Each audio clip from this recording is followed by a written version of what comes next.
Let me start by saying this effect can take some time depending on the logo, but will give you a great result. Let's get started. This patch tutorial starts in Illustrator. I'm using an old Cardinals logo that I designed some time ago. I removed the highlights and only used the main colors. Distort each color with Roughen. Go to Effect, Distort and Transform, and then select Roughen. For size, I'm using 0.2, Detail 10.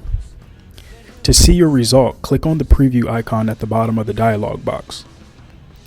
You can select all the layers at once or individually to apply the effect. Once you have your desired roughen effect on the logo, copy and paste it into Photoshop. Now in Photoshop, use the magic wand tool and select the outline color. Hold Command+J to put the selection on its own layer. Do this for all the colors in the logo. You should now have all the colors in the logo on its own layer. Create a new layer and fill it with black. Go to Filter, Noise, Add Noise. I'm using 40 for the amount, Uniform Distribution, and Monochromatic. Now go to Filter, Blur, Motion Blur. I'm using a 90-degree angle and distance 30. Click OK. This layer will now play a huge role in creating that stitch effect on your logo. Starting with the outline layer, I'm going to apply some layer styles. Click on Add a Layer Style in the bottom right. Choose Bevel and Emboss. Make the depth 86 and size 32. Go to Texture. Bring the scale down to 25 and depth to 11. Go to the inner shadow. I gave it an opacity of 81, distance 3, and size 5. Click OK. Go back to the noise layer and change its blending mode to Color Dodge. Create a new adjustment layer by clicking on the black and white circle in the bottom right and choose Levels. Put 105 in the shadow input level. Duplicate this adjustment layer with Command+J. Now let's add a layer style to the noise layer. Go to Bevel and Emboss, put depth at 50 and size 13. Click on Texture. The scale is at 25 and depth 11. Click OK. Add a layer mask and unlink them by clicking on the chain icon.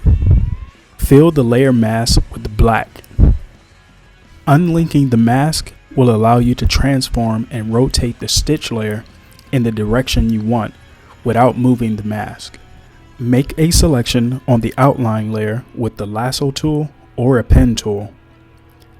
Fill the selection on the mask with white. You will now see the stitch effect on the outline. Click on the stitch layer image and hold Command+T to transform. Rotate the stitch layer until the lines run parallel with the top and bottom corners of the selected section. Okay, this is the part that can become pretty tedious. There are many ways to do this. The one that works for me is holding Alt and dragging down the first stitch layer to make a copy.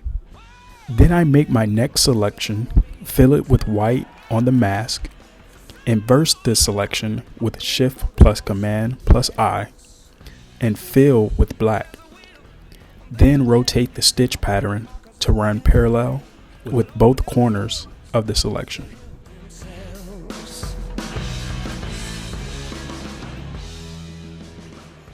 Moving on to the red feather section, we will use work that we have already done. So copy the layer style from the outline layer by holding Alt and dragging to the red feather layer. Next, hold Command and click on both levels adjustment layers and one of the stitch layers. Drag that above the red feather layer.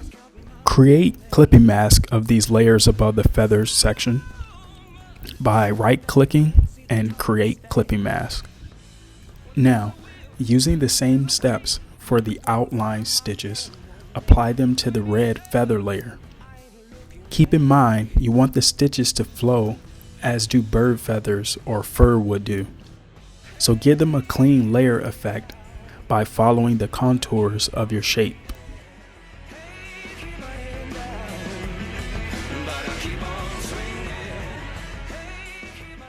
Quick tip: when making black stitches, use a medium dark gray. Total black will not show.